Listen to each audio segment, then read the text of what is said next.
안녕하세요. 저는 아내와 두 딸을 키우며 살고 있는 대한민국의 한 가장입니다. 저는 동네에서 딸바보 아빠로 참 유명한데요.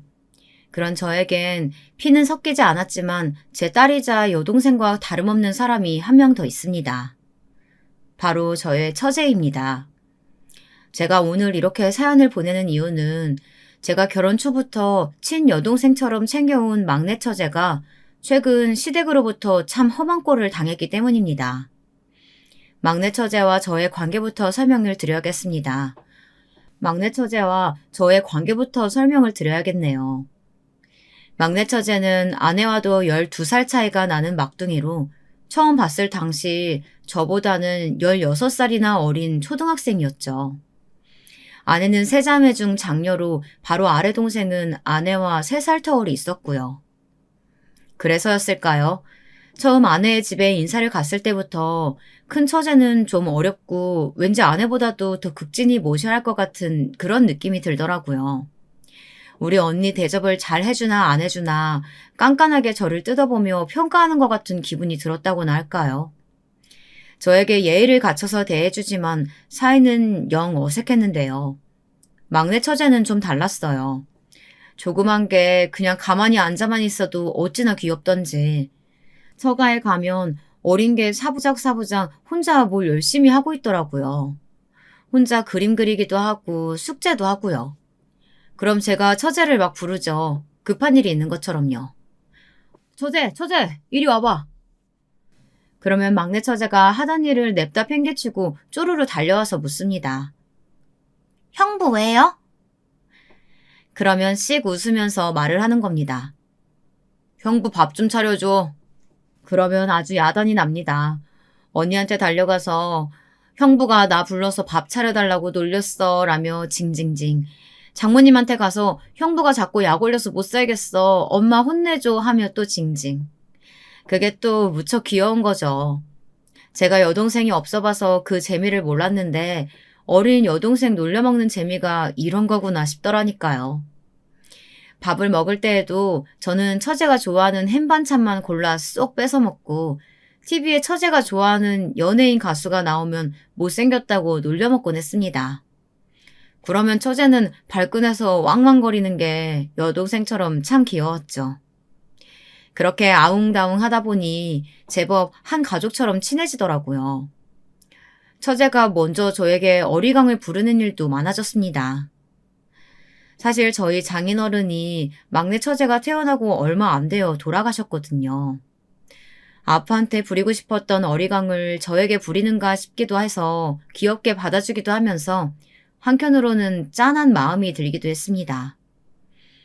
아내는 그런 처제를 걱정하기도 했어요. 당신이 우리 막둥이 잘 챙겨주는 건 참 좋고 고마운데 얘가 나중에 형부 우습게 여길까봐 걱정이야. 지금도 봐. 어디 가서 조금만 늦을 것 같으면 자기한테 전화해서 태우러 와라. 비 오니까 우산 가져와라. 용돈 좀 달라. 옷 사달라. 가방 사달라. 너무 버릇없어지는 거 아닐까? 친구들한테 물어보니까 원래 다 그럴 때라던데 뭘. 나중에 남자친구 생기고 하면 형부 찾으래도 찾지도 않을 거야. 그리고 장모님도 그렇고 자기나 큰처제도 그렇고 경우 바른 집안에서 사랑받고 자란 막둥이가 나중에 나를 우습게 볼 리가 있겠어? 그냥 오빠나 아빠처럼 든든하게 여기는 거야. 나도 장모님 댁이나 처제들한테 그런 존재가 될 수 있어서 뿌듯하고 기분 좋아. 그렇게 저는 막내 처제를 각별히 친동생처럼 그리고 딸처럼 아꼈습니다. 그리고 어느덧 시간이 흘러 처제도 이제 어엿한 성인이 되었고 어느 날은 결혼할 사람이라며 남자친구를 데리고 집으로 인사를 왔더군요. 형부, 제 남자친구예요. 형부한테 제 남자친구 보여드리려니까 진짜 쑥스럽다. 처제가 벌써 이렇게 다 커서 시집갈 생각을 다 하고. 내가 감개가 무량하네, 어? 자네가 우리 막둥이 처제 남자친구라고? 만나서 반가워요. 막내 처제가 데려온 남자친구. 그러니까 그 동서될 사람은 첫인상이 그리 좋지는 않았습니다. 남자는 같은 남자가 봐야 더 잘 알 수 있다고 하지 않습니까? 제가 이래봬도 남중 남고 출신에 군대도 조교 역할을 해서 그런지 웬만한 남자들 하는 행동을 보면 5분 만에 어떤 스타일인지 딱 파악이 되는 편입니다. 이 친구는 살펴보니 확실히 사회성이나 부침성이 좀 떨어지더라고요. 왜 그런 친구들 있잖아요. 처음 본 사람에게도 서글서글하니 형님 하면서 다가오는 사람이요. 큰 체제의 남편이 그런 성격인데 그래서인지 저희는 죽도 척척 잘 맞고 금세 친해졌었습니다. 근데 이 사람은 그런 맛이 없더라고요. 좀 내성적이면서도 은근히 자존심이 강한 타입인 것 같았습니다. 입술이 좀 퉁명스럽게 생긴 게 평소에도 어딜 가나 불만이 참 많겠다 싶은 인상이었죠. 그러니 저도 동서의 첫인상부터가 마음에 들지 않았습니다. 저는 동서에 대한 로망 같은 게 좀 있었거든요. 제가 워낙 장난기도 많고 사람들이랑 부대끼기를 좋아하는 성격이다 보니 동서들도 꼭 그런 사람들이 들어왔으면 좋겠다 생각했었죠. 딸만 셋인 집에서 혼자만 사위 노릇을 하려다 보니 좀 심심하기도 했고요. 그런데 둘째 동서가 들어오면서 제 바람이 실제로 이루어졌고 이제 막내 처제만 시집가면 이 집안에 남자가 셋으로 불어나는 건데 둘보다는 셋이 친해지는 게 명절이나 가족 모임 때 술도 한 잔씩 하고 가끔 만나서 자매들 흉도 보고 그러면 훨씬 더 재미있을 것 같았죠. 그러나 제 눈 앞에 있는 건 장모님과 아내가 정성껏 차린 밥상에 목석같이 앉아있는 동서. 제 딴에는 어색한 분위기를 풀어보고자 농담을 던졌는데 그만 그게 화근이 될 줄 누가 알았겠습니까? 아, 제가 재밌는 얘기 하나 해드릴까요? 우리 막둥이 처제가 중학교 다닐 때 처음 남자친구 생겼던 얘기요. 남자친구요? 네, 남자친구요. 처제가 중학교 때 남자친구 생겼다는 걸 제가 어쩌다가 그 사실을 알게 된 일이 있었거든요. 처제가 저를 몰래 방으로 데려가서 신신당부하더라고요. 형부 절대 엄마랑 언니들한테는 말하지 말아주세요 하고요. 손가락까지 걸고 약속했는데 제가 너무 입이 근질근질하지 뭡니까? 저희 와이프한테 슬쩍 얘기했더니 장모님 귀에 바로 들어가 버리고 그날 처제가 울고 불고 아주 난리가 났었죠. 앞으로 형부랑 절대 말도 한마디 안 할 거라고 아주 협박 반 으름장을 놓고는 가자미 눈을 뜨고 막 흘겨보고요. 아, 참 그때가 엊그제 같은데 이렇게 다 커서 세상에 결혼을 하고 싶다고 남자친구를 데리고 오네요. 제 딴에는 분위기를 좀 풀어보고자 농담 삼아 꺼낸 이야기였어요. 그때 처제가 얼마나 귀여웠는지 알려주고 싶은 마음도 있었는데 이야기를 들려주자 처제 남자친구 표정이 심상찮게 변하는 거예요. 아, 그래도 전에 만났던 남자친구 얘기를 제 앞에서 하시는 건 좀 기분이 별로네요. 어머, 듣기 불편했어요? 아, 미안해요. 이이가 원래 장난기가 많아서 처제들 놀리는 걸 엄청 좋아했는데 우스갯소리로 어렸을 땐 뭐 이런 일도 있었더랬다 이야기한 거예요. 우리 막둥이 어렸을 때 어땠는지 궁금하지 않았어요? 그래. 그냥 어릴 때 얘기지 뭐. 중학교 때 친구 사귀고 그럴 수도 있는 거지. 그리고 그때 얘 울고불고 난리치고 나서 앞으로 절대 남자친구 안 만난다고 그 친구랑도 안 놀고 그랬을걸? 괜히 그 친구만 피해봤었지. 그치? 괜히 장모님과 아내까지 나서서 분위기를 풀어보려고 애썼지만 굳은 표정은 쉽사리 풀어지지가 않더군요.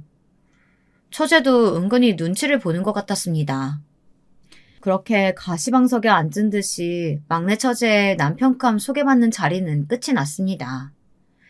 장모님이나 저나 아내는 그 친구가 썩 마음에 들지 않았지만 더 황당한 게 뭔지 아세요? 그쪽에서 되려 갑자기 우리 막내 처제랑 결혼을 못하겠다고 나오는 겁니다. 난 자기가 그렇게 중학교 때부터 남자친구 사귈 정도로 물란한 여자일 줄 몰랐어. 아니, 그건 형부가 농담 삼아 한 말이라니까. 나 그때 걔랑 손도 안 잡아봤어. 어릴 때 기억도 안 나는 일 가지고 왜 그래. 자기가 입장 바꿔서 생각해봐. 우리 집에 처음 인사 왔는데 우리 엄마가 내 예전 여자친구 이야기 꺼내면 기분 좋겠어? 생각해보니 그럴 수도 있겠네. 맞아. 나 같아도 자기 전 여자친구 이야기 듣기 거북했을 거야. 그래, 기분 나빴다면 미안해. 내가 사과할게. 이런 식으로요. 처제 생각에도 형부가 굳이 하지 않아도 될 농담을 해서 이 사단이 났다고 저를 조금 원망하는 것도 같았습니다. 그러니 제가 적극적으로 이 결혼을 말릴 수나 있었겠습니까? 그렇게 처제는 막내 동서와 결혼을 하게 되었습니다. 처제가 결혼하던 날 마치 우리 딸 시집이라도 보내는 듯이 제가 그렇게 눈물이 나더라고요. 그것도 그럴 것이 장인어른도 없고 마땅히 혼주 노릇을 할 친척 어른도 없어서 제가 그 자리에 서게 됐거든요.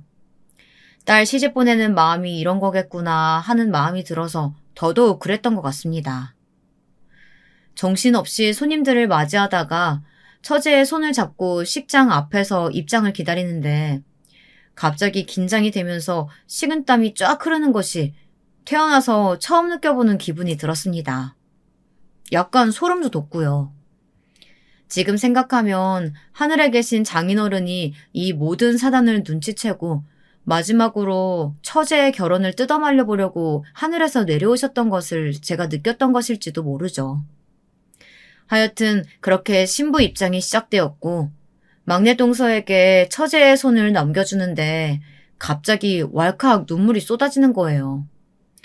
이 좋은 날 눈물을 보여서는 안 될 것 같아 겨우겨우 참고 내려왔는데 문제는 그 다음이었습니다. 제가 깜짝 선물로 처제에게 낭독할 편지를 준비했거든요. 제 순서가 되어 저는 단상 위로 올라갔고 제가 입을 떼자마자 첫 마디에서부터 처가 식구들은 물론 하객들까지 그야말로 훌쩍훌쩍 소리만 가득한 눈물바다가 되고야 말았습니다. 안녕하세요. 저는 아버님을 대신해 신부의 손을 잡고 입장했던 큰사위입니다. 아버님이 살아 계셨다면 막내딸 시집 보내는 게 아쉬워서 꼭 이런 편지를 손수 써주셨을 것 같아서 제가 대신 입을 빌려드린 마음으로 작성해 보았습니다. 지금부터 아버님의 이야기를 대신 전해드리겠으니 모쪼록 잘 들어주시면 감사하겠습니다. 막내야, 너 어렸을 때 아버지에게 재롱 많이 부린 거 기억나니? 걸음마를 막 시작했을 때에는 아빠 바지춤 잡고 이리저리 돌아다니곤 했고 몇 살 더 먹어서 아빠 등을 사다리 오르듯이 올라와서 목마를 타곤 했지. 해견아 떨어질까봐 숱도 얼마 없는 아버지 머리카락을 꽉 붙들고 깔깔거리다 웃던 네 모습 생각하면 그놈 참 영리하네 이러면서 대견해하던 일이 엊그제 같다. 네가 벌써 다 커서 오늘 시집을 가는 날이 되었구나. 아빠가 늘 미안하게 생각하는 것은 어린 너희를 두고 너무도 일찍 세상을 떠나게 되었다는 거란다. 네가 갖고 싶다는 학용품이며 장난감 한 개도 내 손으로 직접 사주지도 못하고 졸업식이며 입학식에 참석해서 사진 한 장 찍어보지도 못한 것이 참으로 미안하다. 아버지가 졸업식 날 비벼주는 짜장면을 한 그릇 먹는 모습을 꼭 한번 보고 싶었는데 말이야. 다행히 네가 독립심도 강하고 어렸을 때부터 영리한 탓에 좋은 회사 들어가서 좋은 남자 만나서 이렇게 가정을 꾸리게 되었구나. 아빠는 우리 딸이 이렇게 참 대견스럽고 자랑스럽게 살아가는 모습을 늘 지켜보고 있었어. 앞으로도 네 곁을 떠나지 않고 가정의 평화와 행복만 깃들기를 바라고 또 바랄 거야. 여보게 내 사위, 내 이렇게 큰 사위의 입을 빌려서 이야기하지만 간곡히 부탁하네. 사랑하는 우리 딸 고생시키지 말고 늘 애틋하게 대해주게. 간곡히 부탁하네. 식장에는 훌쩍훌쩍 콧물을 들여마시는 소리, 꺽꺽 흐느끼는 소리, 눈물을 훔치는 소리들이 가득했습니다. 결혼식이 끝나고 처가에서 소소하게 뒤풀이 겸 수고했다고 술 한 잔을 주거니 받거니 하고 있는데 둘째 동서가 기립박수를 치면서 감동받았다는 이야기를 하더라고요. 아, 형님, 전 정말이지 오늘 완전 감동받았습니다. 어떻게 그런 생각을 하셨어요? 처제가 형님 손 잡고 들어가는 게 뭔데 안쓰럽기도 했는데 형님 덕분에 큰일을 아주 성공적으로 잘 치른 것 같아요. 그렇죠, 장모님? 그러니까 말이야. 어떻게 그렇게 기특한 생각을 했어? 나는 정말 우리 집 양반이 쓴 편지로 느껴졌다니까. 눈물 나서 참느라 혼났네. 우리 집 양반 빈자리 채워줘서 정말 고마워. 고맙네. 그렇게 결혼식이 잘 끝났다 싶었는데 그날 밤에 10시도 넘는 시간에 웬 모르는 번호로 전화가 하나 온 거예요. 네, 여보세요? 안녕하세요. 혹시 저희 사돈댁 형부 되시나요? 아, 네, 네, 안녕하십니까. 이런 늦은 시간에 무슨 일이십니까?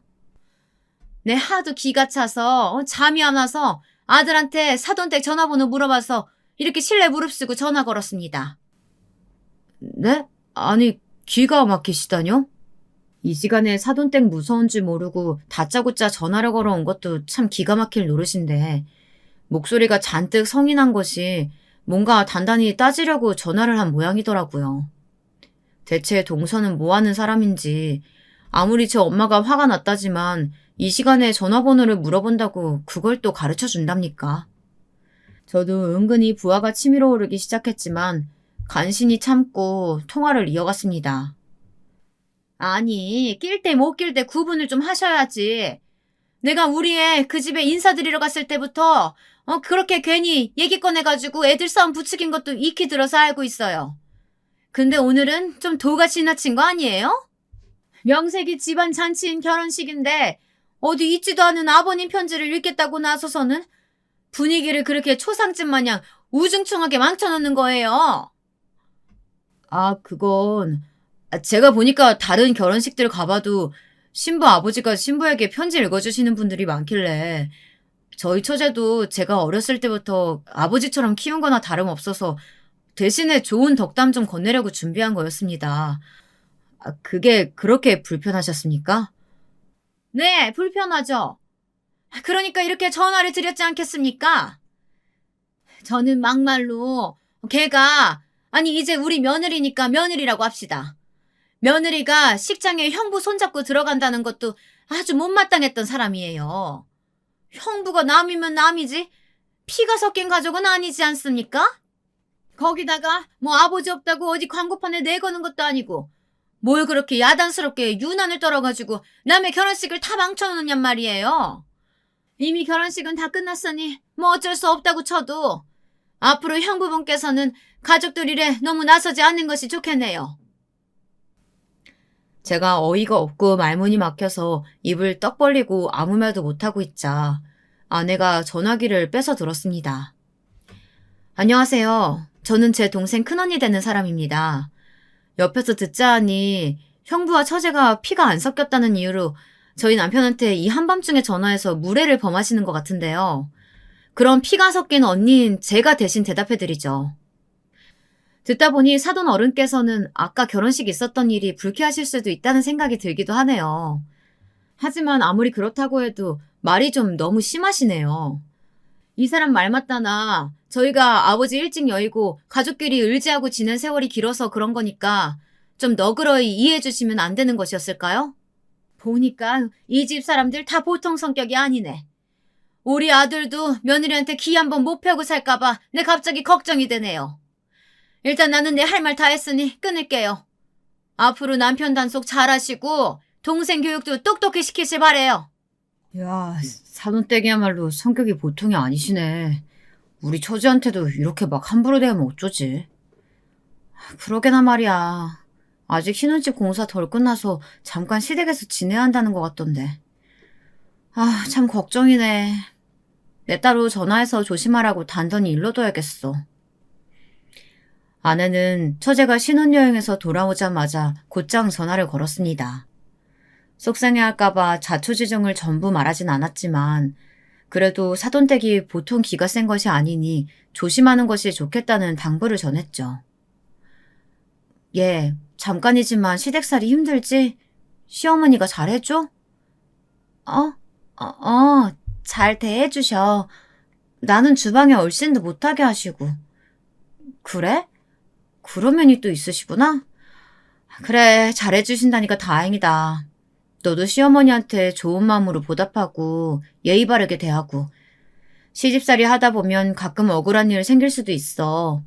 그럴 땐 혼자 속 끓이지 말고 언제든지 언니한테 달려와서 말해. 알았지? 어, 알았어. 무소식이 희소식이라고 했던가요.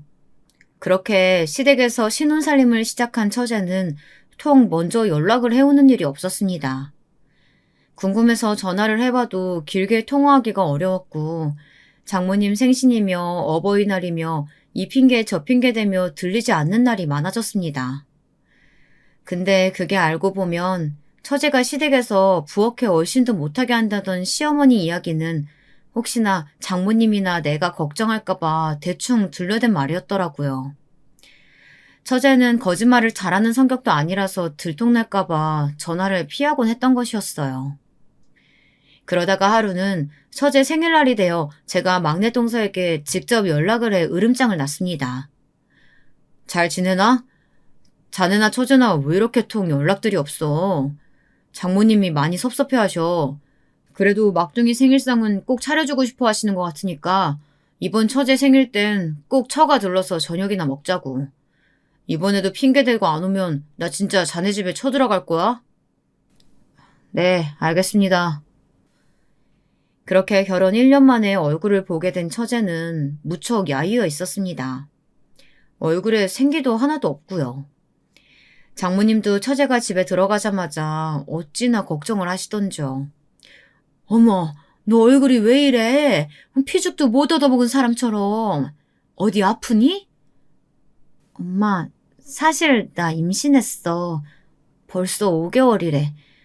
입덧이 심해서 그런가 봐. 뭐? 임신?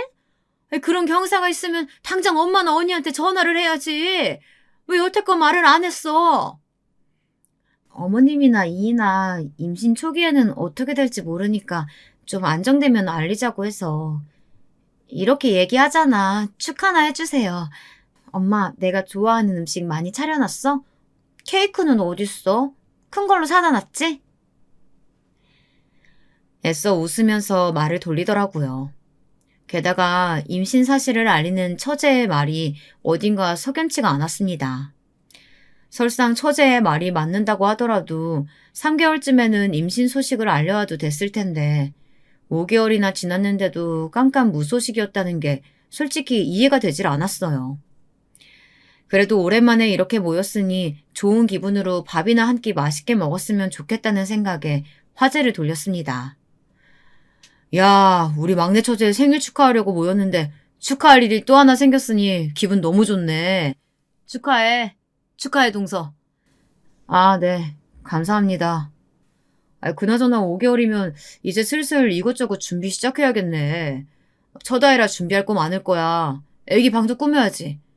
그나저나 리모델링 한다던 신혼집에는 언제 들어가는 거야? 벌써 시댁에서 산 지도 1년이 다 되어 가는데. 문득 궁금해지기도 했고 답답했던 부분이라 제가 나서서 물어봤습니다. 아니, 분명 한두 달이면 된다던 신혼집 인테리어가 벌써 1년째 끝나질 않아 아직도 처제는 울며 겨자 먹기로 시집살이 중이었거든요. 잠깐만 있으려고 했던 게 이렇게까지 시간이 지체되니 본인도 얼마나 답답했겠습니까? 저희 아내나 장모님도 무척 그 이유를 궁금해했었고요. 그래서 제가 대신 기회를 봐서 이유나 물어본 겁니다. 그런데 세상에 동서는 눈 하나 깜짝하지 않고 뚫린 입이라고 엄청난 말들을 술술 뱉더라고요. 그게 그 집이 고치다 보니까 영 이상해서 그냥 지금처럼 살던 대로 저희 엄마 집에서 살려고요. 어머, 그게 무슨 말이에요? 신혼집 자가로 매매한 거라고 하지 않았어요? 그럼 그 집은 어쩌고요? 아무래도 좀 이상한 집을 산 것 같습니다.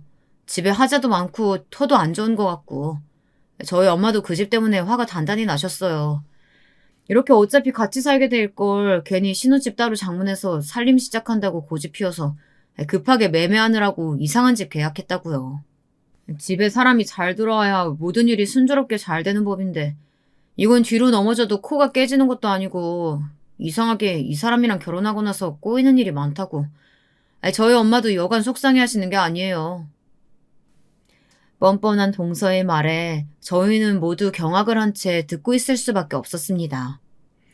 그러니까 우리 막내 처제 때문에 그 집안에 재수가 옴붙었다는 이야기를 저렇게 처가에 와서 대놓고 하고 있는 건 아닙니까? 그 말을 듣자마자 조용히 장모님이 차려주신 밥을 먹고 있던 처제가 갑자기 숟가락을 세게 탁 내려놓았습니다. 일순 불편한 정적이 흘렀고 처제가 갑자기 벌떡 일어나서 동서에게 말했습니다. 임신하면 시도 때도 없이 졸리다고 하더니 갑자기 너무 잠이 쏟아지네. 나 여기서 오늘 자고 가도 돼? 오늘은 당신 먼저 가. 갑자기 자고 간다고? 그러지 말고 집에 가서 자지 그래. 가는 길에 차에서 좀 자던지. 아니야, 나도 오랜만에 와서 자고 가고 싶어. 엄마, 그래도 되지?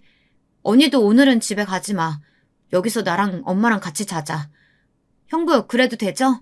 갑자기 초등학생 여자아이로 돌아간 듯이 응석과 어리광을 부리기 시작한 처제에 막내 동서도 약간 당황한 듯 싶었습니다.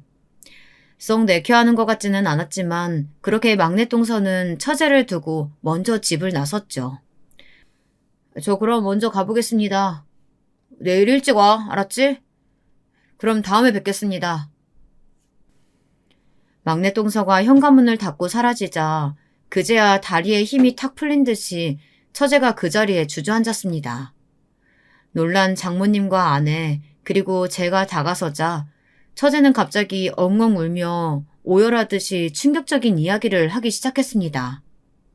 형부, 저 시모한테 맞고 살아요. 엄마, 나 이대로는 정말 더는 못 살겠어. 나 이혼할래. 엄마, 나 좀 살려줘. 눈앞에서 불꽃이 번쩍이는 듯 했습니다. 누가 누굴 때렸다고? 감히 귀한 남의 집 자식을, 그것도 홀몸도 아닌 내 친동생과 같은 막내 처제에게 손을 댔다는 말이 제가 제대로 들은 것이 맞는지 제 귀를 의심하기 시작했습니다. 그때부터 막내 처제는 거의 1년간을 시댁에서 어떻게 구박받고 살았는지 자초지종을 털어놓기 시작했는데 그 내용이 얼마나 기가 막혔는지 아십니까? 알고 보니 막내 처제의 시댁에서는 작정하고 처음부터 신혼집을 해줄 생각은 하나도 없었던 것 같습니다. 글쎄 처음으로 신혼여행을 마치고 집에 갔더니 시어머니란 사람이 이렇게 말을 하더랍니다. 신혼집이 인테리어 중이어서 우리 집에 있는 것이긴 하지만 나는 사실 애초부터 몇 년간은 너희 데리고 살 생각이었다. 특히 우리 며느리가 아빠 없이 자랐기 때문에 우리 남편이랑 내가 데리고 좀 가르치고 싶거든. 사실 양쪽 부모님 다 살아계신 그늘에서 자란 사람이랑 홀어머니랑 언니 밑에서 자란 사람이랑은 좀 다르잖아. 이참에 형부 같은 가짜 아빠 노릇하는 사람 말고 제대로 된 부모 밑에서 예의범절도 배워봐야지. 예, 내 말이 틀리니? 결혼식 때 아버지 없이 제가 편지를 낭독한 게 그렇게 마음에 걸렸다고 노발대발했던 게 아직도 앙금이 풀리지 않아서인지 자꾸 마치 장인어른이 없어서 처제가 바르게 자라지 못한 것처럼 이야기를 하더래요. 그때부터 막내 처제의 시어머니는 뭘 좀 가르쳐준다는 핑계로 처제를 막대하기 시작한 것 같습니다. 결혼한 지 3개월쯤 됐을까요? 처제의 시어머니는 본색을 드러내기 시작했다고 합니다. 처제가 뭘 하기만 해도 시어머니는 그렇게 잔소리를 늘어놓으며 등짝이며 허벅지 같은 곳을 한 대씩 퍽퍽, 어느 날은 찰싹찰싹 때리기 시작하더랍니다. 어머 얘, 너는 뭔 설거지를 이렇게 물을 사방에다 다 튀겨가지고 하고 있니? 아주 물바다를 만들어놨어. 아유 더워 죽겠는데 이 덩치 성가셔 죽겠네. 저리 좀 비켜봐. 설거지 아래서 하고 있으면 언제 들어왔는지 갑자기 등짝을 퍽퍽 때려서 사람을 깜짝 놀라게 했다고 해요. 몸이 제법 휘청거릴 정도로 세게 때렸다나요.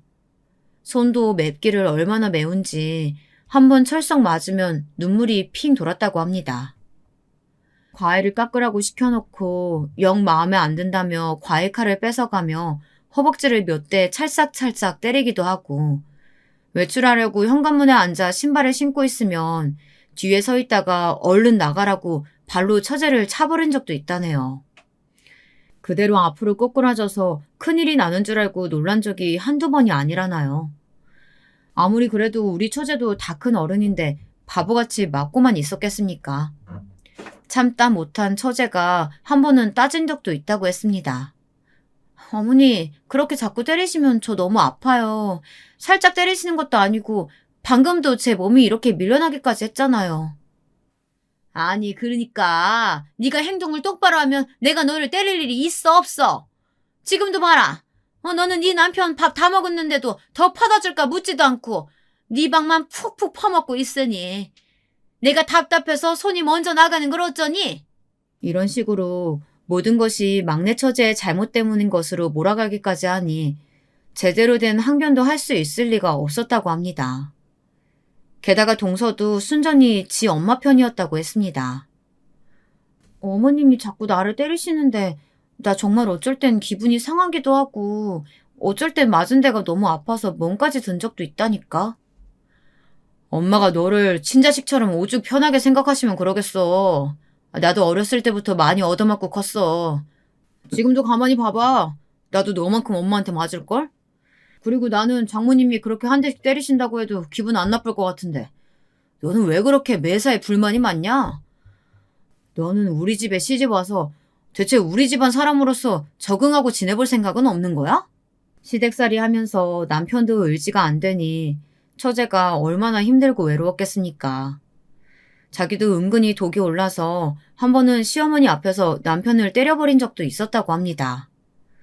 막내 처제가 결혼 후에 살이 쪘다고는 하나 그래도 삐쩍 마른 몸이었는데도 그걸 가지고 계속 기분 나쁘게 놀려대는 걸 그냥 한 대 쥐어 박아줬다나요.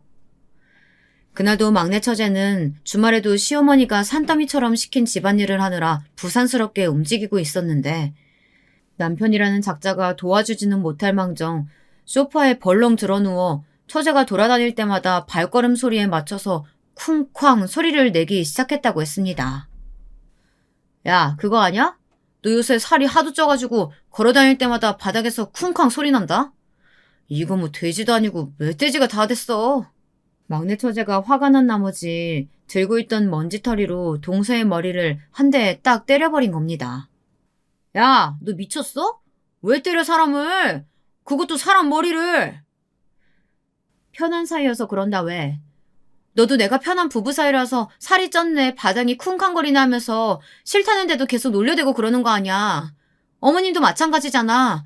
날 편하게 생각하셔서 자꾸 때리는 거라며. 이거랑 그거랑 같아? 어디 하늘 같은 남편 머리를 때려. 내가 어머님을 때릴 순 없잖아.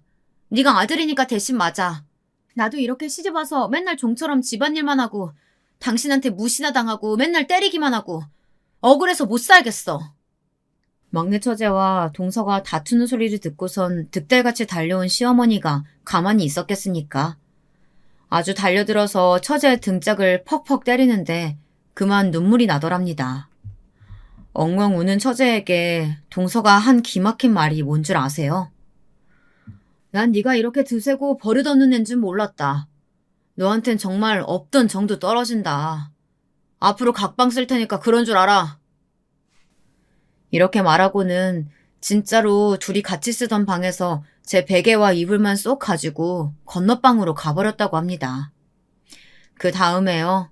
처제의 시어머니는 그 안가품을 어찌나 치사하고도 집요하게 하던지 그날 밤 혼자 방에서 잠이 들려던 처제가 아무리 이불을 끌어다 덮어도 너무 추워서 보일러가 고장났나 거실로 나가보니 웬걸 거실은 의외로 훈훈하고 따뜻한 기운이 감도는 게 어찌된 일인지 방이 거실보다 더 춥더랍니다. 슬쩍 남편이 자고 있는 방을 열어보니 그 방도 훈기가 가득하고요. 안방은 이루 말할 수도 없었겠죠. 그래서 혹시나 하는 마음에 싱크대를 열어봤는데 글쎄 처제 방에만 보일러 밸브를 잠가놨다는 게 아니겠어요. 홀몸도 아닌 임산부를 그 추운 날씨에 냉골에서 떨게 하려고 일부러 그 방만 보일러를 잠가버리다니. 어떻게 그런 일이 있을 수가 있는지 처제의 마음도 그만 싸늘하게 식어버렸다고 합니다. 그뿐인 줄 아십니까? 처제네 시어머니는 처제에게 신신당부하는 게 하나도 있었는데 꼭 아침에 동서가 출근하기 전 아침 밥상을 차려서 먹이게 하는 걸 강요했다고 합니다. 밥 차리는 거야 그리 어렵지 않은 일이었지만 문제는 밥상에 앉혀놓으면 동설한 놈이 하는 짓거리였습니다. 나는 원래부터 아침 안 먹었어. 입맛도 없는데 왜 자꾸 아침 타령이야. 잠이나 좀 10분 더 자면 좋겠구만. 그리고 내가 맛있게 먹는 걸 보고 싶으면 실제로도 맛있는 음식들을 차려줘야 하는 거 아니야. 왜 푸성기해. 나 안 먹어. 그렇게 먹는 둥 마는 둥 투정만 잔뜩 하다가 먼저 출근 준비를 하고 나가버리면 막내 처제는 그제야 시어머니랑 같이 밥을 먹는데 그때부터 시어머니가 참 기이하고도 희한한 행동을 하기 시작하더랍니다. 처제 앞에서는 그냥저냥 큰 토 다는 것 없이 아침상 한 그릇을 뚝딱 비워내던 양반이 글쎄 그 밥을 다 먹고 나서 곧장 욕실로 가서 변기에 그걸 다 토해놓고서는 치우지도 않는데요. 그러면 시아버지가 화장실에 갔다가 그걸 보잖아요. 그럼 기함을 하고 나와서 막 버럭버럭 화를 낸답니다. 아니 더럽게 아침부터 또 이게 뭐야? 통 입맛이 안 맞아서 먹을 수가 있어야죠. 얘가 차린 정성이 있으니까 억지로 몇 술 뜨긴 했는데 영 비위가 상해서 그만 실수해버렸네요. 그러면 웃긴 게 또 뭔지 아십니까? 시아버지는 그걸 또 며느리를 불러서 아침부터 변기 청소를 시키는 겁니다. 막내 처제는 얼마나 많은 생각과 만감이 스쳐 지나갔을까요? 하루 이틀도 아니고 매일매일 그런 아침을 보내야 했으니 게다가 임신 초기 때는 본인도 입덧이 심했을 터인데 그게 얼마나 괴로웠겠냐고요. 이 모든 이야기를 들은 장모님은 가슴을 치며 울기 시작하셨습니다. 내가 그동안 우리 막내딸이 이런 꼴 당하는지도 모르고 나 혼자만 잘 먹고 잘 지내고 나는 엄마도 아니야. 엄마도 아니야. 정말 미친 집구석 아니면 사람한테 이럴 수가 있어? 아니 마음에 안 들면 결혼을 시키지 말던가. 사람을 데려가서 이렇게 대하는 게 맞는 처사냐고. 나 이대로는 못 참아. 앞장서. 너네 시댁으로 가자. 저 또한 가만히 있을 수가 없었습니다. 당신은 장모님이랑 처제랑 일단 집에 있어. 내가 가서 아주 끝장을 내주고 올 테니까. 내 골프채 어디 갔어? 일단 그것 좀 챙기자. 그 길로 저는 골프채를 챙겨 사돈집으로 한달음에 달려갔습니다. 집 앞에 도착하자마자 배를 마구 누르기 시작했죠. 한밤중에 웬 소란인지 온 집안에 불이 켜지고 잠이 덜 깬 얼굴로 막내동서와 사돈이 줄줄이 나오더군요. 저요. 사돈이 보는 앞에서 바로 동서놈 면상을 두꺼운 손바닥으로 세게 한 대 갈겨버리고 말았습니다. 제가 이야기하지 않았습니까? 제가 이래봬도 남중 남고에 군대까지 조교 역할까지 했었다고요. 어렸을 때부터 지고는 못 사는 성격이라 못하는 운동이 없었고 결혼을 해서도 헬스를 게을리하지 않은 덕에 제 주먹이 꽤 쓸만하거든요. 동서놈은 무방비 상태로 나왔다가 뺨을 세게 아주 정통으로 그냥 얻어맞고 그대로 거실까지 날아가 구석에 처박히고 말았습니다. 형님. 나 죽네. 벼랑간 찾아와가지고 왜 이러세요? 왜 이래? 내가 왜 이러는지 정말 몰라? 오냐, 내가 그 이유 생각날 때까지 때려주마. 너 일로 와. 다짜고짜 이렇게 폭력을 쓰면 어떻게 합니까? 자초지정은 말로 풉시다. 일단 진정하고 들어와서 차 한잔하면서 이야기하시죠. 왜 이러십니까? 그 집구석 사람들이랑 차나 마시면서 노닥거릴 생각은 추호도 없었지만 그래도 뚫린 입으로 뭐라고 변명할지 드러나 보자는 생각에 거실 소파에 앉았습니다. 그래, 얘기나 해보세요. 내가 우리 처제가 이 집에서 당한 수모를 하나하나 빠지지 않고 전해 듣고 이렇게 밤중에 찾아오지 않을 수가 없어서 뛰어왔습니다.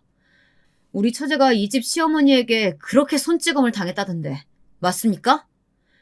거기 사돈 어르신, 저한테 전화해서 따졌을 때처럼 조목조목 한번 말해보시죠. 어디 때렸습니까? 지금까지 몇 대나 때렸습니까? 내가 가져온 이 골프채로 똑같은 부위만 골라서 내 이 동서놈 때려줄 생각입니다. 어머, 저 사람 말하는 것 좀 봐. 그렇게 안 봤는데 깡패예요? 얘 뭐하니? 얼른 경찰 불러. 당신은 좀 가만히 있어. 겨우 진정시키고 얘기 좀 해보려고 하는구만. 이봐요 사돈댁. 아무리 세상이 미쳐 돌아간다고 해도 남자 쪽이 어른인데 이렇게 와서 동서한테 함부로 손을 대서야 되겠소? 내 이번 일은 실수라고 생각하고 묻지도 따지지도 않고 넘어가 줄 테니까 사돈도 그쯤 했으면 그만 돌아가시죠. 지금 이 막장 동서놈이 그래도 남자 쪽이라고 저보다 어른이라는 말인지 방군지도 모르는 말을 짓거리는 겁니까? 지금 나한테는 당신 애들 중에 대접해줄 사람 아무도 없어. 그런 줄은 알았지만 역시나 입으로 똥 같은 소리만 뱉고 있네요. 더 들을 것도 없겠네. 다들 하던 일 마저 하세요. 나도 내 볼 일 마저 볼 테니까. 그 말을 끝으로 자리에서 냅다 일어나서 부엌으로 달려가 싱크대를 열고 보일러 밸브를 다 부셔버렸습니다. 뜨거운 물이 막 터지고 난리도 아니었죠. 니네가 어딜 함부로 남의 집 귀한 딸, 심지어 임시까지 한 사람을 냉골에서 자게 만들어?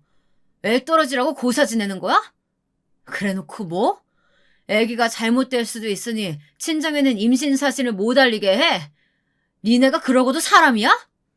그리고 곧장 냉장고를 열고 반찬통을 꺼내 바닥에 다 던져버렸습니다. 김치통들이 와장창 깨져서 바닥엔 김치 국물이 흥건했고요.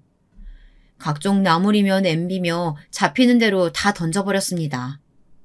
야채칸이며 과일칸을 열어 배추며 상추며 야채란 야채는 다 찢어놓고 과일은 다 지지겨서 뭉개서 던져버렸고요. 그리고 그 음식 쓰레기들을 한 손에 가득 움켜쥐고 처제의 시어머니 앞으로 가 면상에 막 들이밀었더니 벌벌 떨기 시작하더군요. 그렇게 아침밥상 차려주면 먹고 가서 토하길 바쁘다고? 그런 건 이런 음식물 쓰레기 먹었을 때나 하는 행동이지. 자, 어디 이것도 먹고 한번 토해보시지. 당신 주특기라고 하던데. 대체 왜 이러세요? 그만하세요. 그만하시라고요. 처제의 시어머니가 울면서 애원하는데 그러고 보니 동서놈이 보이질 않더군요. 다시 거실로 나와보니 이놈이 지 부모를 버리고 혼자 도망가려고 현관에서 허둥지둥 신발을 찾아 신고 있지 않겠어요? 저는 그 길로 달려가 동서놈의 엉덩이를 냅다 걷어차주었습니다. 걸리적거리게 신발 하나 제대로 못 신고 여기서 뭐 하는 거야? 저리 비켜! 동서놈은 그대로 꼬꾸라지면서 앞구르기까지 하더라고요. 그제서야 셋은 엉금엉금 무릎으로 기어와 저에게 빌기 시작했습니다. 제발, 저희가 다 잘못했습니다. 그만 멈춰주세요. 네, 형님. 제가 정말 죽을 죄를 지었습니다. 저는 그저 엄마가 시키는 대로 한 죄밖에 없어요. 엄마가 며느리 버르장머리 초장부터 길들여야 한다고 하길래 그거 맞는 줄만 알았지. 이렇게 심하게 하시는 줄은 몰랐어요. 살려주세요. 네네. 다 제 잘못이고 제 불찰입니다. 때리시려거든 저를 때려주시고 혼내시려거든 저만 혼내주세요. 동네 사람들 다 깔겠어요. 제발 그만해주세요. 이쯤 했으면 됐겠다 싶어 저도 행패 부리던 것을 멈췄습니다. 그리고 차오르는 숨을 고르며 이야기했죠. 말귀들은 알아들으신 것 같으니 오늘은 이만하도록 하죠. 날 박는 대로 저희 처가로 오세요. 정식으로 저희 장모님, 제 아내, 그리고 무엇보다도 당사자인 처제 앞에서 무릎 꿇고 지금처럼 싹싹 빌어야 합니다. 그렇지 않으면 오늘보다 더한 일이 일어날 테니까 그리 하시고요. 그럼요. 잘 알겠습니다. 내일 날 박는 대로 찾아뵙겠습니다. 용서 빌게요. 그렇게 다음 날이 되고 처가 식구들과 함께 동서놈이 제 가족을 데리고 나타나길 기다렸습니다. 점심때쯤 됐을까요? 해가 중천에 뜨니 느릿느릿 기어와서 조심스럽게 배를 누르더라고요. 문을 열어줬죠. 밤새 보일러도 안 나오지 뜨거운 물도 안 나오지 제가 난리통을 쳐놓은 걸 수습하느라 어찌나 고생을 했던지 벗개제제한 모습으로 셋이 공손하게 들어오는 걸 보고 장모님과 아내 처제는 놀라긴 놀란 눈치였습니다. 하지만 별 내색은 하지 않더라고요. 그 셋은 차례로 무릎을 꿇고 빌기 시작했습니다. 아가야, 내가 잘못했다.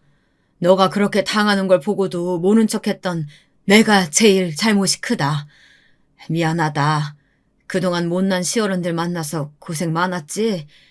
앞으로 그런 일 없게 내가 나서서 널 지켜주고 싶구나. 노여움 풀고 집으로 돌아와 다오. 그래야 아이도 낳고 하지 않겠니? 신우이가 팔짱을 끄고 앉아 눈길도 주지 않자 당황한 동서놈이 나섰습니다. 여보, 내가 정말 잘못했어. 용서해줘. 나는 진짜 엄마 말 들은 죄밖에 없어. 어제 형님께도 설명해 드렸듯이 엄마가 자기 기강 좀 잡는다고 오버하신 거야. 근데 그게 좀 지나쳤던 건 나도 인정해. 미안해, 여보. 화 풀어, 어? 그래도 신우이가 팔짱을 끼고 눈길도 주지 않자 이번에는 처제의 시어머니가 나섰습니다. 참 낯짝도 두껍더라고요. 내가 정말 뭐라고 말을 해야 할지. 내가 생각해도 내가 미쳤던 것 같아. 내가 우리 아들을 좀 끔찍하게 키웠니? 근데 나보다도 젊고 예쁜 이가 들어와서 우리 아들이랑 알콩달콩 하는 모습 보니까 내가 솔직한 말로 질투가 많이 났던 것 같구나. 내 이 모든 걸 인정한다. 미안하다. 그동안 손찌검 한 것도 미안하고 억지 쓴 것도 미안해. 그러나 미동도 없이 시댁 식구들 쪽으로 눈길 한 번 주지 않았던 막내 처제가 갑자기 벌떡 일어나 시어머니 쪽으로 가더라고요. 그러더니 정말 놀라운 광경이 펼쳐졌습니다. 막내 처제가 갑자기 시어머니 등짝을 퍽 때려버린 겁니다. 일순간 시어머니의 몸이 크게 휘청했으나 막내 처제는 개의치 않고 말을 이어나갔습니다. 어머, 어머니, 우리 사이에 뭘 이런 걸 가지고 무릎 꿇고 용서를 빌고 그러세요. 아, 이렇게 저 한 번씩 때리신 거요? 아팠죠. 아프고 서러웠죠. 근데 뭐 어디가 부러진 것도 아니고 가족끼리 그럴 수도 있지. 안 그래도 유난인 저희 형부가 또 쫓아가서 유난스럽게 그랬나 봐요. 이걸 어쩌나. 저도 사과드릴게요. 맞은 데가 아프긴 한데 본인이 그렇게 며느리를 때려댔으니 뭐 할 말이 있었겠습니까? 그저 따가운 등짝을 연신 손으로 쓸어가며 참을 수밖에요. 제가 어렸을 때부터 보아온 명랑하고 어리광 많은 막내 처제의 모습으로 돌아온 것 같아 내심 안도감이 들었습니다. 그 순간이었습니다. 갑자기 현관문이 벌컥 열리더니 둘째 동서가 씩씩거리면서 들이닥쳐서는 냅다 동서놈의 면상을 후려치는 게 아니겠어요? 너 이 자식, 여기가 어디라고 기어들어왔어? 장모님, 이놈의 집구석에서 우리 막내 처제를 때렸다고요? 따지고 들 것도 없이 한 대 맞고 시작하자, 이 자식아! 그러면서 그냥 동서남의 멱살을 잡고 들어올리는데 다들 나서서 말리기 시작했습니다. 내가 벌써 어제 그렇게 똑같이 쫓아가서 한 대 때려주고 초토화 만들어놨으니까 이렇게 와서 빌고 있는 중이었어. 내가 방금 한 그거 어제 벌써 다 했어. 그제야 머쓱하고 민망한지 둘째 동서가 머리를 긁적이며 말하더라고요. 그러셨어요, 형님? 저를 대동하고 가셨으면 더 좋았을걸. 아무튼 장모님, 그리고 처제, 봤지? 우리 집에 이렇게 든든한 남자가 둘이나 있으니까 앞으로 아무 걱정도 하지 말라고. 처제는 감동받은 얼굴로 눈물을 글썽이며 고개를 마구 끄덕였습니다. 이렇게 후련하게 끝날 일을 그동안 그 마음 착한 처제가 혼자 소갈이 했을 걸 생각하니 더 마음이 아파왔습니다. 장모님이 말씀하시기 시작하셨습니다. 어떤 일이 있어도 내 집에서 더 이상 폭력은 안 됩니다. 나 우리 딸 어렸을 때 회초리 한 번 안 들고 안 때렸어요. 귀하디 귀한 우리 집 막내딸, 부모인 나도 불면 날아갈까, 손대면 부러질까 조심조심 키웠는데 어디 그렇게 손을 댄답니까? 우리 딸은 제가 데리고 있겠습니다. 이혼시키겠습니다. 다시는 제 집안에 얼씬도 하지 마세요. 그렇게 장모님은 다시 막내 처제를 데리고 오기로 하셨고 그쪽에선 울고불고 매달렸지만 저희는 절대 받아줄 생각이 없었습니다. 처제 뱃속에 있는 아이는 어떻게 하냐고요? 저희가 처제가 출산할 때까지 잘 마무리하게끔 지원하고 또 합심해서 훌륭하게 키워볼 생각입니다. 마지막으로 그날 밤 벌어졌던 기이한 일에 대해 하나 더 이야기해 드릴까요? 사실 그날 밤 동서놈이 날이 밝는 대로 경찰서에 가서 저를 폭행죄로 고소도 하고 집을 다 부순 데에 대한 피해 보상도 청구하려고 했었다고 합니다. 저도 이상하긴 했어요. 그 인간의 탈을 쓴 짐승 같은 사람들이 어떻게 그렇게 한꺼번에 몰려와서 사과를 하는지. 그런데 알고 보니 그날 밤에 셋 다 똑같은 악몽을 꾸었다고 합니다. 웬 배빨이 성성한 남자가 등장해서 그 셋을 보고 천둥번개와 같은 고함을 치더래요. 어디 감히 내 귀한 딸에게 그런 백정 같은 짓을 할 수 있냐고. 내일 우리 사위가 말한 대로 날이 밝자마자 가서 용서를 구하지 않으면 너네 집안 3대를 멸하게 할 줄 알라고요. 그러면서 버럭 악을 쓰니까 셋 다 비명을 지르며 잠에서 깨어났는데 마침 천장에 있는 전구가 팍 깨지면서 불꽃이 파바박 튀겼다나요. 셋이 부둥켜서 그때부터 한숨도 못 자고 얼마나 벌벌 떨었는지. 그래서 다음날 진짜로 장모님 댁에 와 머리를 조아리고 한 거라고 하네요. 제 짐작에는 장인어른도 하늘에서 그 사실을 알고 진노한 나머지 그 사람들 집에 찾아간 것이 아닌가 싶습니다. 어쩌면 제가 편지를 읽던 처제의 결혼식 날에도 참석을 하셨을지 모른다는 생각도 잠시 스쳐 지나가더라고요. 아무튼 저희는 이렇게 다시금 찾은 가족의 행복과 평화를 앞으로도 쭉 지켜나갈 생각입니다. 여러분, 가족끼리 화목하고 합심하면 이토록 헤쳐나가지 못할 일이 없습니다. 오늘 여러분도 고민거리가 있다면 가족들에게 꼭 한번 털어놔 보세요. 의외로 속 시원하게 해결될 수도 있으니까요. 지금까지 제 얘기 들어주셔서 감사합니다.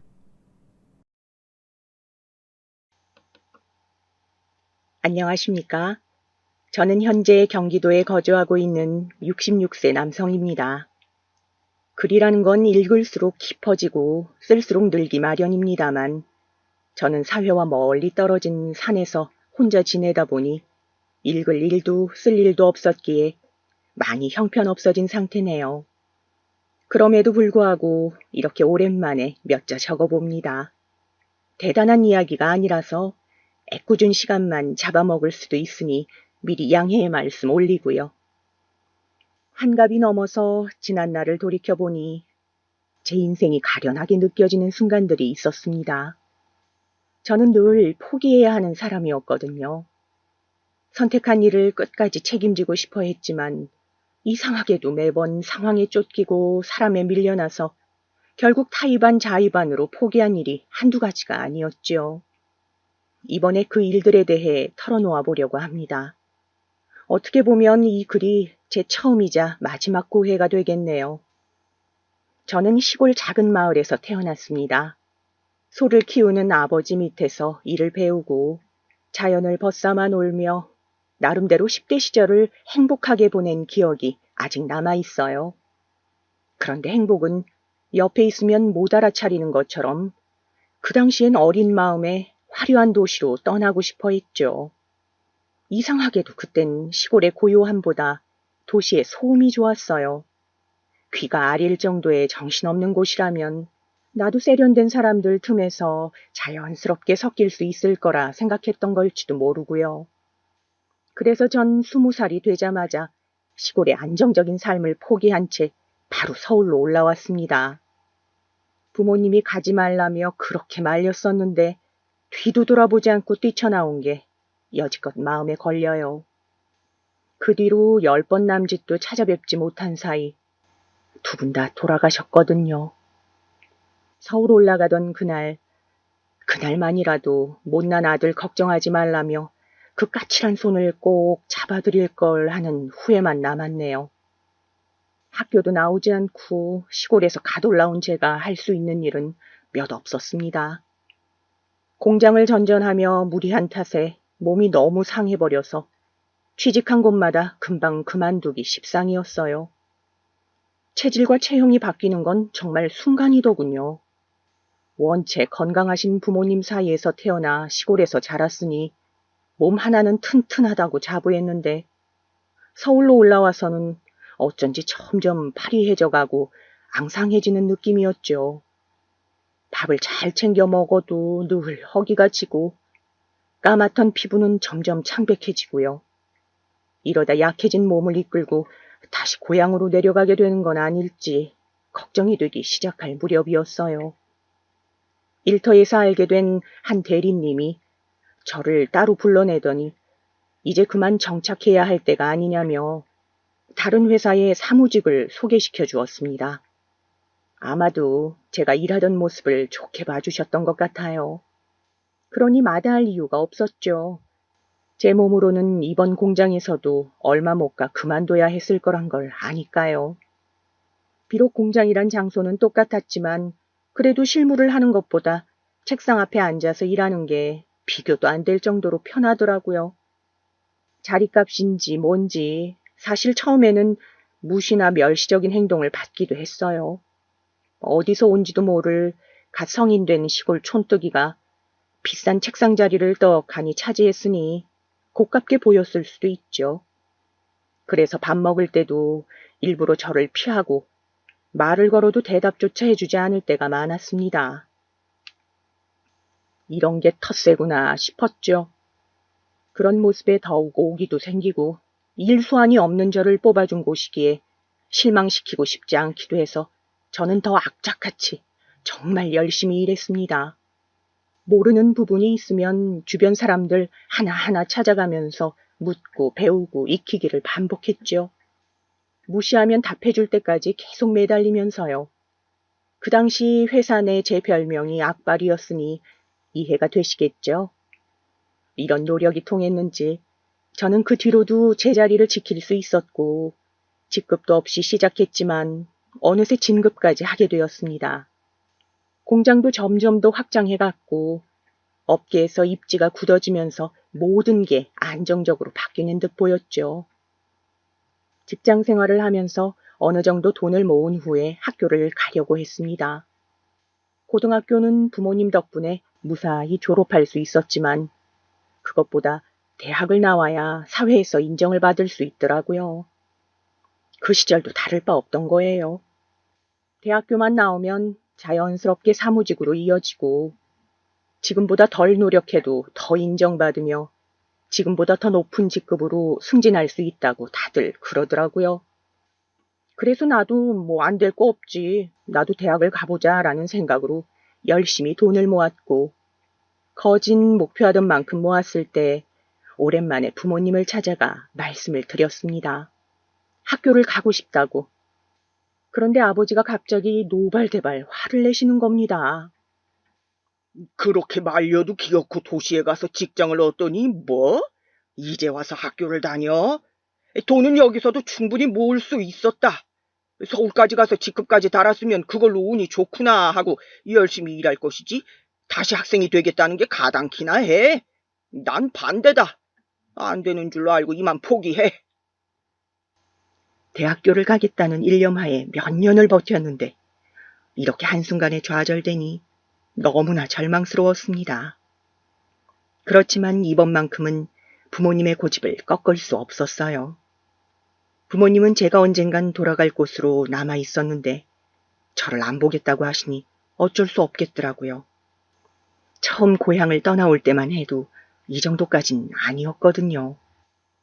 어른들 눈에는 멀쩡한 직장을 놔두고 공부를 하겠다는 게 이해가 안 된다는 거 납득해요. 하지만 그때 이후로 학교를 포기한 게 두고두고 아쉽더라고요. 돈은 평생 버는 것이지만 배움은 다 때가 있는 법인데 한번 끝까지 해볼 걸, 놓지 말 걸 싶어서요. 그때 대학을 갔으면 제 인생은 어떻게 변했을까요? 나의 변화한 선택으로 결국 못 만나게 된 미래에 대한 미련이 저를 끊임없이 괴롭혔네요. 그렇게 다시 열심히 회사를 다녔습니다. 때마다 돈을 모아서 부모님께 가끔 용돈으로 보내고 차를 사고 비싼 곳은 아니지만 기숙사에서 나와 제가 살만한 집도 마련을 했어요. 그리고 그맘때쯤 저희 아내를 만난 겁니다. 아내는 저희 회사 근처에 있던 음식점에서 서빙으로 일하던 직원이었어요. 처음 몇 번 마주했을 땐 사실 이성적 호감을 느끼진 않았거든요. 워낙 식싹싹하고 잘 웃던 사람이라 인간적인 호의는 있었지만요. 아마 주변 사람들도 그 당시의 아내를 보며 그런 생각을 했을 거예요. 너무나 밝고 쾌활해서 오히려 나와는 어울리지 않는, 나에겐 관심을 줄 것 같지 않은 그런 느낌. 나에게 그런 것처럼 다른 이들에게도 친절한 사람일 테니까요. 그러다 회사 근처로 집을 이사 온 이후로 끼니를 때우기 위해 그 가게를 더 자주 방문하게 되었어요. 자연스럽게 아내를 더 자주 만나게 되었고요. 평일에는 직장 동료들과 같이 방문하다가 주말에 혼자 오는 게 궁금했던 건지 또는 의아했던 건지 아내는 가끔씩 제게 말을 걸어주더군요. 무슨 일을 하는지 묻거나 어느 쪽에 사는지 그런 시시콜콜한 질문을 건네면서 식사하는 내내 말동무가 되어주었어요. 그러다 보니 제 안에서 아내를 향해 항상 느꼈던 거리감이 점점 줄어들고 어느새 마음이 점점 더 커지더군요. 하지만 저는 제대로 된 연애 한 번 한 적 없기에 다가가는 방법을 몰랐죠. 하지만 그건 제 아내도 똑같은 상황이었던 거죠. 그 사이에 재밌는 일도 있었어요. 남자 상사 중 한 명이 자꾸만 아내가 있는 가게로 식사를 가자는 겁니다. 그것도 매일 점심때마다요. 일주일 내내 보는 건 좀 부담스러울 것 같아 거절하고 싶었는데 상사의 고집이 쓸데없이 어찌나 세든지 막상 식사를 하러 가면 밥은 안 먹고 아내를 붙잡고선 호구조사를 하는 거예요. 아내를 마음에 들어 해서 그랬던 거였죠. 불쾌했지만 상사에다가 성격이 불같은 작자라 저는 그냥 묵묵히 밥만 먹을 수밖에 없었어요. 그런 스스로가 어찌나 못나게 느끼었지든지 차라리 국에 코를 박고 콱 죽고만 싶은 그런 심정이었어요. 그렇게 며칠 동안 상사의 구애가 반복되던 중 어느 날은 아내가 한창 떠들고 있는 상사를 무시하고선 저에게 다가온 겁니다. 그리고선 이번 주말에도 밥 먹으러 올 거냐고 묻더라고요. 그때는 저도 어느 눈치 보지 않고 그럴 거라고 대답했죠. 그렇게 저희는 주말에 만나 함께 밥을 먹었고 거리를 걸었고 다음 날을 약속하는 그런 사이가 되었습니다. 비록 우리의 사이를 눈치챈 상사의 치졸한 괴롭힘이 잠깐 있었지만 그건 아무것도 아니었어요. 아내처럼 올곧은 사람을 만나게 된 저에겐 너무나 큰 행운이자 복이었거든요. 한때는 어리석은 마음으로 포기할 뻔도 했지만 그런 저를 먼저 붙잡아준 사람이라 이 인연을 놓쳐선 안 되겠다고 다짐했었죠. 가슴 아프게도 아내와 결혼식을 올리기 전 부모님이 돌아가셨어요. 어느 한 분 마음 다치지 않게 같은 해에 떠나셨으니 그나마 위안이 됐다고 해도 될까요? 두 분이 워낙 금술이 좋았으니까요. 그래도 하나뿐인 아들이 장가가는 모습은 보고 떠나셨어야 했는데 그러지 못한 점이 참 가슴 아팠습니다. 한동안 제가 너무나 힘들어하니 어느 날은 아내가 제 손을 꼭 잡고 그러더라고요. 여보, 우리는 꼭 우리 자식들이 연 맺는 모습까지 보고 한날 한시 함께 떠나자. 그리고선 아주 나중에 하늘에서 시부모님을 만났을 때 당신들이 아쉬워하셨을 것들 우리는 전부 다 하고 왔다고 실컷 자랑하자. 그럼 돼, 여보. 그때 아내의 그 이야기들, 그 따뜻한 손의 온기가 너무 다정하고 고마워서 아직도 기억에 남아요. 그 순간을 제가 어찌 잊을 수 있을까요? 아내와 저는 부족한 형편이었지만 그래도 저희의 분수에 맞춰 바로 식을 올렸습니다. 몇 년 지나지 않아 아들 둘을 낳아 내 식구 가정을 이루게 되었고요. 저는 사실 처음엔 아이를 가질 생각이 없었어요. 어차피 아이에 대한 별다른 욕심도 없었고 집사람 고생시키고 싶지도 않았거든요. 살림살이가 좀 더 나아지면 아내 일도 그만두게 하고 집에서 좀 쉬게 할 계획이었죠. 그런데 아내가 아이를 갖고 싶어 했어요. 우리가 지금보다 못 먹고 못 입더라도 아이는 꼭 가지고 싶어 하더라고요. 아내의 의견이 그렇다니 뭐 별 수 있나요? 제가 더 열심히 움직이고 일해서 가장이 되는 수밖에요. 그렇게 어느새 두 식구가 늘었고 육아를 맡은 아내를 대신하여 저는 주말 일까지 구해서 일주일 내내 정말 바삐 지냈습니다. 그러고 보니 20년이 넘는 시간 동안 맘 놓고 이틀 이상 쉰 날이 없는 것 같네요. 나름대로 최선을 다해 일해왔다고 자부하지만 그만큼 가정에 많이 소홀했겠죠. 쉴 틈 없는 하루 속에서 열심히 움직인 만큼 아이들이 원하는 것, 아내가 필요한 건 부족함 없이 해줄 수 있었지만 남편과 아버지로선 제대로 해준 게 없는 것 같아요. 아이를 낳을 때만 해도 다정하고 친근한 아빠가 되고 싶었는데 잔인한 현실은 그럴 기회를 주지 않더라고요. 아이들은 항상 저를 대면하게 대했고 아내는 늘 저에게 고맙다고 했지만 어쩐지 저에 대한 감정이 사라진 듯 보였어요. 젊었을 적엔 이런 모든 상황들이 당황스럽고 섭섭해서 가족들에게 화를 낸 적도 있었죠. 당장 눈앞에 있는 저의 허한 마음을 달래느라 혼자서 많이 버겁고 외로웠을 아내를 돌보지 못했어요. 그렇게 모진 말을 퍼부을 시간에 한 번이라도 더 진솔한 대화를 나눌 걸. 환갑을 앞둔 나이가 되어서야 뒤늦은 후회를 했네요. 6년 전쯤 당시 전 20대 때부터 다니던 직장에 여전히 머무르고 있었죠. 그리고 그 즈음 아이들이 커서 취직을 했을 때쯤이었어요. 첫째는 다른 지역에서 일터를 잡았고 둘째는 베트남에서 사업을 하겠다며 집을 떠났죠. 아이들이 있을 땐 북적북적하던 집이었는데 오랜만에 아내와 저 둘만 남으니 어찌나 휑하게 느껴지던지 직장에 있는 시간이 더 길었던 저도 그렇게 느낄 정도였는데 아내의 마음은 어느 정도였을까요? 하지만 그런 이유로 일을 그만둘 수는 없었습니다. 아직은 정년퇴직을 몇 년 앞둔 때였고 이 시점에서 그만두면 마치 스스로 사회생활을 포기하는 것처럼 느껴질 것 같아서요. 마음이 허할수록 더 굳은 마음으로 일을 했죠. 그런데 하늘도 무심하시지. 갑자기 저에게 권고사직이 내려온 겁니다. 이유는 별게 아니었어요. 나이 든 제가 다른 젊은 임원들보다 작업 역량이 떨어지니 그만두게 하려는 어찌 보면 당연한 사회의 순리였습니다. 그렇지만 저는 마치 사형 선고를 받은 것처럼 충격이 이만저만이 아니었어요. 맡고 있던 일을 끝까지 해내고 싶었고 한평생 몸바친 회사에서 내가 여전히 건재한다는 걸 가족들한테 보여주고 싶었거든요. 그래서 처음엔 억지로 안 나가고 버텨보려고 했습니다. 꿋꿋이 출근하고 꼿꼿이 앉아 있었어요. 권고사직을 통보받은 후로도 무려 한 달 동안이요. 그러던 어느 날 저와 몇십 년 동안 함께 일해온 동료 몇 명이 저를 불러내더군요.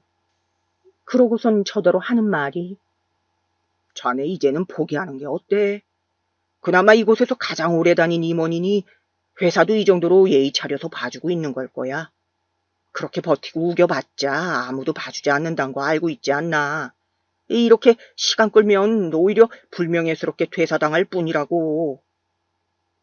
또 다른 가족처럼 생각했던 동료들인데 어떻게 저에게 그런 말을 할 수 있던 걸까요? 그들도 풀칠해야 할 입이 있고 지켜내야 할 가족이 있어서 그랬던 걸까요? 권고라고 하지만 거의 강제로 해고 통지를 받은 거나 마찬가지인데 이보다 더 불명예스러운 퇴사가 어디 있다고 그런 말을 할까요? 무엇 하나 이해되는 게 없었지만 늙고 힘없는 제가 할 수 있는 건 아무것도 없었습니다. 우리 부부의 생계를 조금 더 안정적으로 이어나가려면 아무리 자존심 상하고 구차하더라도 버텨볼까 하는 생각도 잠깐 들었지만 마지막으로 아내가 말리더라고요. 옆에서 지켜보기 힘드니까 이젠 제발 그만하라고. 그 말을 듣자 그제서야 정신이 드는 겁니다. 내가 놓지 않는다고 해도 안 되는 일은 죽어도 안 되는 거라고. 지금 내 모습은 나이 든 사람의 미련한 아집일 뿐이라고. 전 그렇게 30년 넘게 다닌 직장에서 허무한 끝을 보이며 나오게 되었습니다. 그 후로 저는 1년간을 지옥 속에 살았어요. 저의 자리를 지키지 못하고 포기한 많은 일들을 후회하고 괴로워하면서요. 제 자신이 무능한 벌레처럼 느껴져서 손끝 하나 움직일 힘을 잃어버렸죠. 당시 아내는 음식점에 새롭게 취직하여 바쁜 하루를 보내고 있었어요. 그러면서도 집안에만 머무는 저를 챙기기 위해 여행을 제안하기도 하고 외식을 하러 가자며 애처럼 매달리기도 하더군요. 일로 인해서 한창 정신없을 아이들도 이전보다 자주 연락을 해오며 안부를 묻고요. 이런 가족들의 세심한 배려 덕분에 조금씩 우울함이 걷어지는 듯 했습니다. 그런데 어느 날부터 이상한 불안감이 머릿속에 꽉 차는 듯한 기분이 드는 겁니다. 시작은 아주 사소한 일이었어요. 오랜만에 첫째가 집에 온다기에 가족끼리 외식을 하러 가기로 했었거든요. 아내는 일을 끝내고 오기로 한 터라 제가 제일 먼저 음식점에서 혼자 기다리고 있었습니다. 그런데 갑자기 아내는 음식점에 저녁 예약이 들어와 가지 못할 것 같다 하고 첫째도 일이 바빠져서 출발하며 못했다며 다음에 오겠다는 겁니다. 각자 일이 생겨서 오지 못한다고 하니 어쩔 수 없다고 생각하며 일어나려는데 갑자기 그 큰 공간 안에 저 혼자 덩그러니 남겨진 기분이 절망적으로 느껴지는 거예요. 아주 크고 깊은 바다에 잡아줄 사람 없이 홀로 잠기는 그런 느낌. 그 순간부터 계속 제 안에서 이런 생각이 드는 겁니다. 만약 곁에 있는 가족들이 무능해진 저를 포기하고 싶어지면 어떡하지? 지금은 참고 견뎌도 언젠간 지치는 순간이 올 텐데 그럼 가장 먼저 나를 버리지 않을까? 이런 의심과 좌절감이 매일 저를 끊임없이 괴롭히니 제가 내린 결론은 하나밖에 없었어요. 집을 떠나자고요. 가족들이 나를 포기하기 전에. 그래서 결국 혼자가 되기 전에 당분간은 멀리 떨어져 있어야겠다고. 안 그래도 도시에 대한 환멸감을 느끼고 있었거든요. 처음 왔을 때부터 이 잔인한 도시는 열심히 살려고 하는 저를 놓으려 하고 밀어내려고만 하니 언제나 그 모습 그대로 저를 기다려주던 시골의 여유가 그리워지기 시작하던 참이었죠. 그래서 저는 시골로 내려가기로 했습니다. 고향이라면 마치 부모님처럼 언제든 돌아가도 저를 맞이해 줄 것이라 믿었으니까요. 애초에 몇 년만 지내다 다시 가족에게로 돌아가는 계획으로 혼자 떠날 생각이었습니다. 그렇지만 아내에게 의견을 구하긴 했죠. 여보, 우리 같이 시골에 가서 사는 건 어떨까? 여기보다야 열악한 상황이겠지만 한적한 곳이니 모아둔 돈으로 지내면 충분할 거야. 3, 4년만 공기 좋은 곳에서 지내다 다시 올라오자, 응? 아니, 난 안 갈래요. 아무런 연고도 없는 곳에서 남은 시간을 보내고 싶지 않아. 늦지막이지만 일도 다시 시작했고 우리에게 3년은 굉장히 긴 시간인 거 알잖아요. 아내의 반응을 어느 정도 예상한 터라 섭섭하거나 그런 감정은 없었어요. 그럼 저 혼자라도 가겠다고 하니 아내는 생각을 좀 해보겠다고 했죠. 저에게 삶을 환기할 다른 일이 필요하다고는 생각했지만 집을 떠나 있겠다고 할 줄은 몰랐다고 하더라고요. 어떤 이유 때문에 혼자 떠나기로 결심했는지는 말해주지 않았습니다. 제가 갖고 있는 생각들이 스스로 보기에도 부끄러웠고 그렇지만 그땐 전부 진실이라고 여겼기에 굳이 말하지 않아도 될 것 같았거든요. 아내가 고민 합의해보겠다고 하던 그 중에 둘째에게 연락이 왔어요. 해외에서 하던 리조트 사업이 잘 돼서 더 확장시킬 것 같다고요. 그럼 이 나라 저 나라 떠돌며 사업을 하게 될 텐데 그럼 이제 연락이 더 잘 안 될 거라 하더군요. 사실 맨 처음 베트남에서 일을 시작하고 싶다고 했을 때 아내가 정말 많이 반대했었거든요. 우리나라에서 살아가는 것도 쉽지 않은데 언어도 환경도 다른 그 먼 나라에서 사는 게 그렇게 말처럼 쉬운 일인 줄 아냐고 화를 냈었죠. 그렇지만 자식 고집 꺾는 부모가 있을까요? 결국 저희도 두 발, 두 손 다 들었느네요. 그런데 그 만류에도 떠난 둘째가 이렇게 보란듯이 번듯한 사업가가 되어 연락을 해온 겁니다. 얼굴을 잘 보지 못하는 건 아쉽지만 외국까지 나가서 도전한 일이 잘 된다 하니 안심이 되는 듯 했어요. 그래도 본인 앞가림은 하며 살겠다 싶어서 걱정거리가 줄어든 기분이었죠. 자신의 자리를 선택하여 최선을 다하고 또 좋은 결과를 가져온 게 대견하기도 했고요. 또 한편으로 다행인 건 이런 둘째의 소식에 아내도 마음이 놓인 것 같더라고요. 제가 혼자 시골로 내려가는 걸 허락해 주었거든요. 딱 2년 만이에요. 그 이상은 안 돼. 생각이 정리되고 마음이 비워지면 언제든 돌아와요.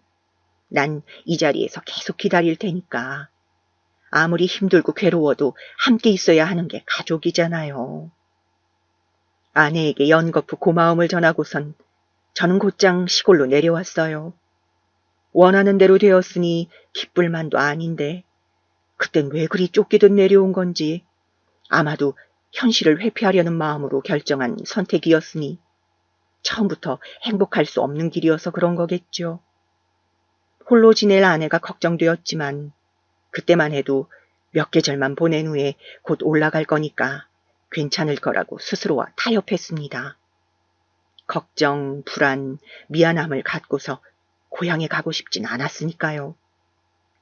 어느덧 고향에 도착하고 보니 예전에 살던 집은 온데간데 없지만 그곳은 아직도 제 기억 속 마을의 모습 그대로더라고요. 저는 마을에서 값싼 집을 얻고 조그만 밭을 얻어서 앞으로 살아갈 거처를 사람 냄새 나도록 가꾸기 시작했습니다. 오랜만에 시골 밭일을 하니까 몸이 잘 안 따라주더라고요. 어떻게 해야 할지도 모르고요. 그러니 옆집 젊은 남자가 먼저 집을 찾아와서 저에게 자신만의 노하우와 이런저런 방법을 알려주더라고요. 팔을 기르는 법, 도배를 하는 법, 마당에 널린 잡초를 정리하는 법, 시장에 가는 법 등의 그런 것들을요. 그래도 젊은 사람이 연고 하나 없는 흰머리 난 할아버지에게 선뜻 다가오기 어려웠을 텐데 아직도 이런 산골짜기에서는 시골의 정이 남아 있었나 봅니다. 감동스러운 마음까지 들더군요. 알고 보니 옆집은 태국 여자와 한국 남자, 그리고 둘 사이에서 난 아이, 이렇게 세 사람으로 이루어진 가족이었어요. 여자는 다른 집 농사일 품앗이를 하러 다니고 남자는 본인 밭과 논을 일구며 살아가고 있었죠.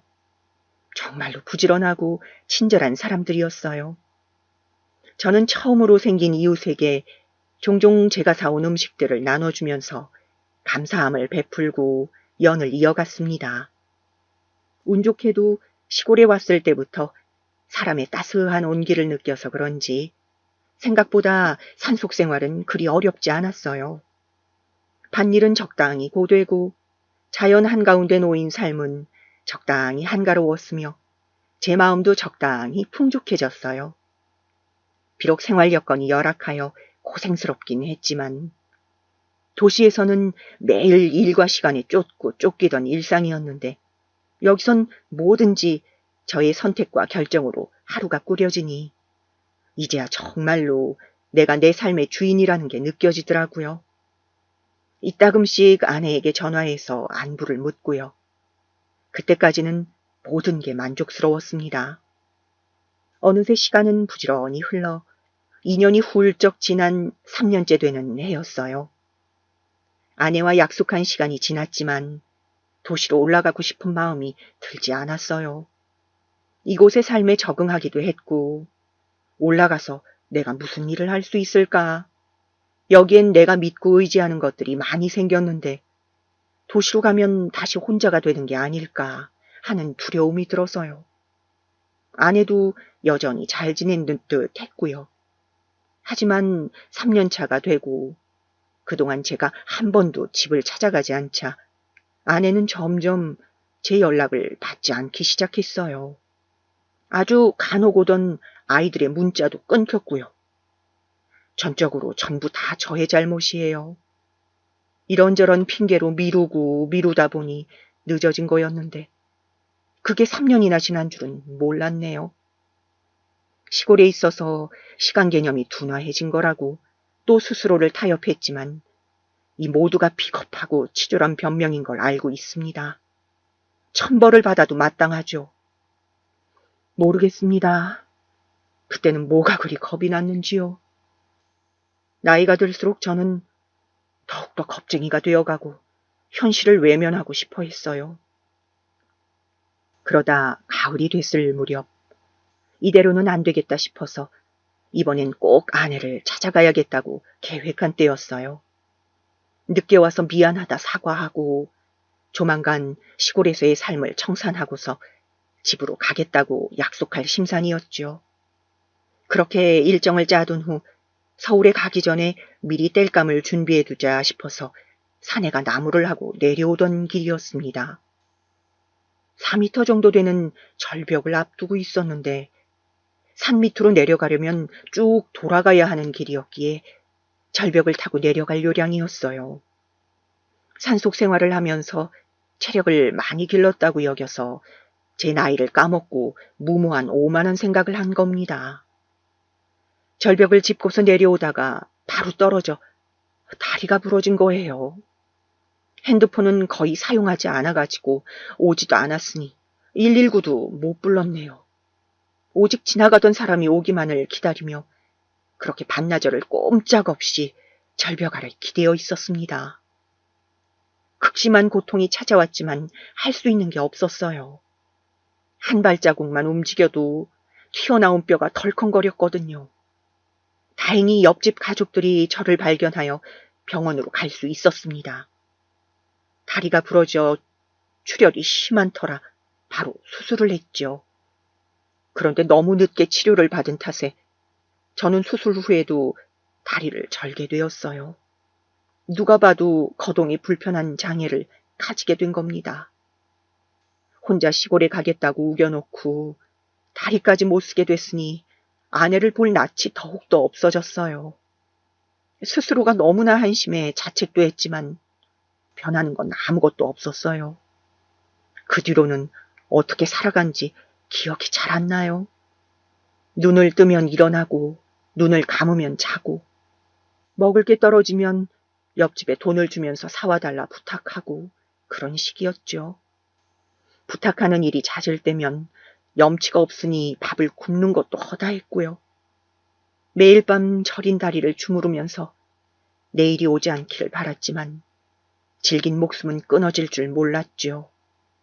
그렇게 숨만 쉬는 산 송장처럼 의미 없이 시간을 보내다 보니 어느새 또다시 2년이 흘렀습니다.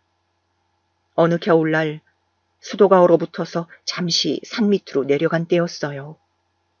산에서는 통신이 좋지 않아 전화가 끊기거나 아예 오지 않는 경우가 대부분이거든요. 그런데 읍내로 나간 그때 그동안 연락이 끊겼던 아내에게 마침 전화가 온 겁니다. 잡아둔 모텔방에서 씻고 있던 중이라 받지 못하고 있었는데 전화벨 소리가 꽤나 오랜 시간 동안 울리더라고요. 그래서 씻던 걸 멈추고 기어가서 간신히 이름을 살폈는데 화면에 아내의 이름이 뜬 거예요. 정말 많이 놀라서 황급히 전화를 받았어요. 그런데 전화기 너머 아내가 아무런 말이 없는 겁니다. 저도 염치가 없어서 아무 말 못하다가 간신히 이런저런 안부를 물었고요. 그러자 아내는 여보 라는 말 한마디만 남기고 통화를 끊었습니다. 오랫동안 연락이 끊겨 있긴 했지만 이렇게 허무하게 전화를 끊을 사람이 아닌지라 의아했어요. 그 단발마같이 굵고 짧은 말이 무슨 뜻인지 저는 알 수 없었죠.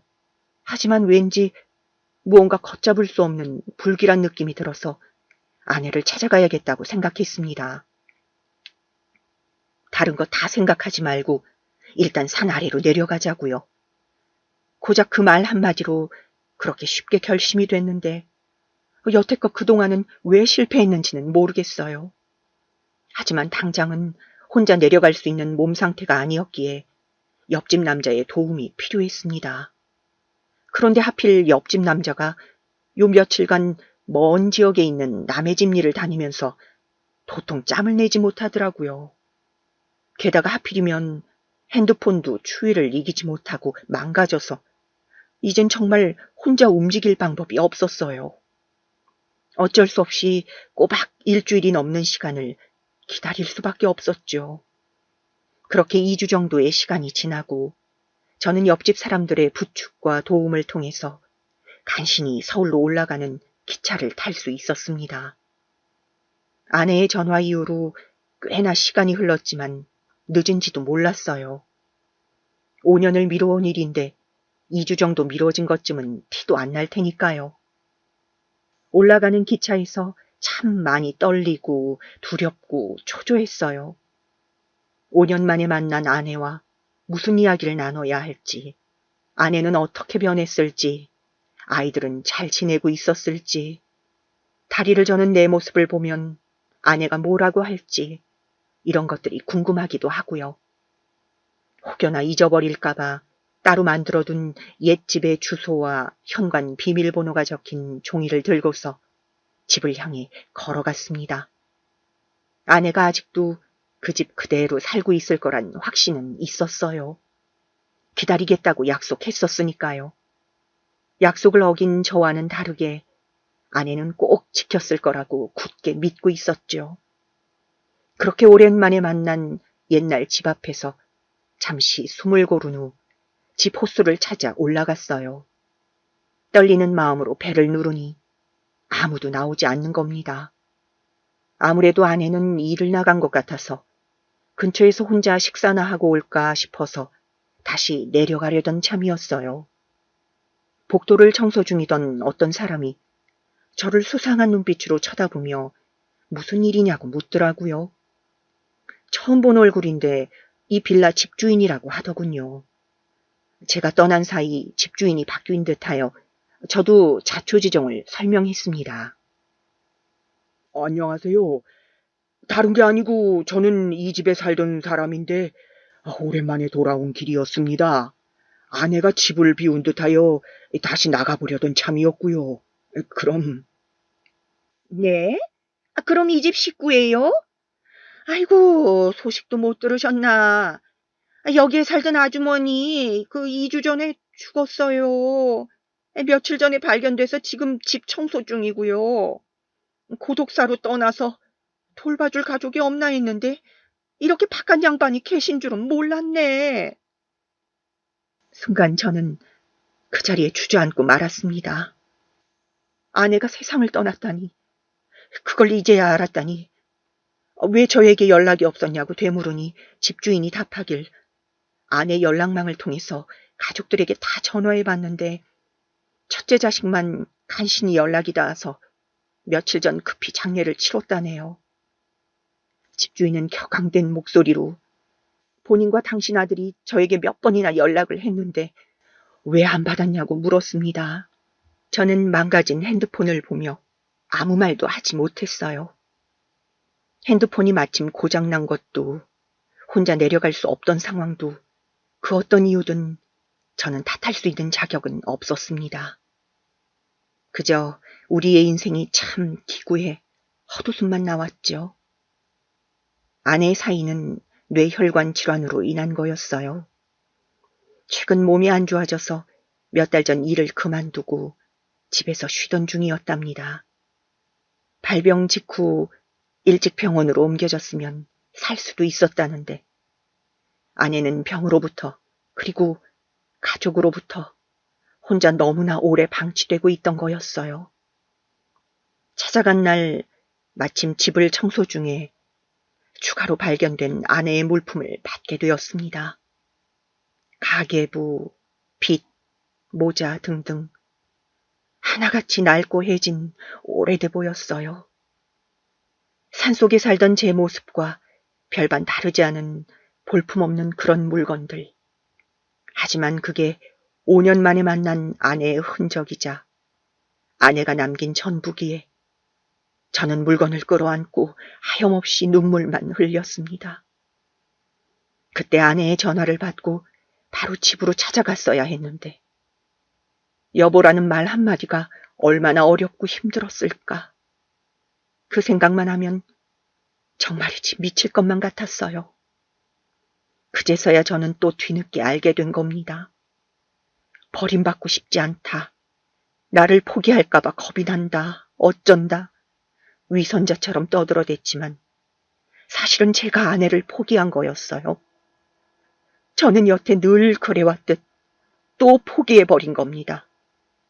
혼자가 되기 싫어서 떠나온 게 아내를 혼자로 만들었고 떠나보내게 한 이 죄를 무엇으로 갚을 수 있을까요? 어떻게 갚으려고 저는 이렇게 살아온 걸까요? 여보, 우리는 꼭 우리 자식들이 연 맺는 모습까지 보고 한날 한시 함께 떠나자. 그리고선 아주 나중에 하늘에서 시부모님을 만났을 때 당신들이 아쉬워하셨을 것들 우리는 전부 다 하고 왔다고 실컷 자랑하자. 아직도 밤마다 꿈속에선 아내의 목소리가 몇 번이고 되뇌어집니다. 꿈속에서 그 말을 들은 저는 아내는 약속을 꼭 지키는 사람이라 다행이라면서 환하게 웃고 있어요. 결국 약속을 저버리게 되는 건 저인데도 말이에요. 꿈속에서 저는 나중에 일은 아무것도 모른다는 듯이 아무것도 생각하고 싶지 않다는 듯이 그렇게 웃고만 있습니다. 저는 다시 산속으로 돌아왔습니다. 서울에 있는 동안 몇 번이고 쓰러져 병원에 갔었어요. 아내를 잃은 충격으로 몸이 많이 상했고 그로 인해 쓰러진 줄 알았는데 그게 아니었어요. 암이라고 하더군요. 그 진단을 받자마자 저는 아무 고민도 없이 다시 시골로 온 것이죠. 아내를 고독사로 떠나보내게 한 제가 하늘도 역겨웠는지 벌을 내리신 듯하네요. 물론 제가 저지른 죄에 비하면 아주 소박한 벌이긴 합니다. 그래서 저는 아무런 노력도 하지 않고 애도 쓰지 않고 저에게 찾아오는 모든 고통과 슬픔, 괴로움을 온전히 받아들이려고 합니다. 조금이라도 더 아내에게 속죄하고 싶은 저만의 방법으로요. 그 어떤 고통이 엄습하더라도 겸허히 받아들이겠습니다. 제 삶은 포기의 연속이었어요. 포기해야 했고 포기했고 수없이 내려놨습니다. 그렇게 만드는 세상을 항상 비관해왔는데 돌이켜보니 그건 모두 제 선택이었고 잘못이었어요. 저의 잘못된 선택을 감싸고 다른 이유를 탓하고 싶어서 계속 외면해왔던 겁니다. 여러분은 저처럼 현실을 외면하고 도망치거나 쉽게 포기하지 않기를 바랍니다. 인생은 비관과 후회로 채우기엔 너무 짧으니까요.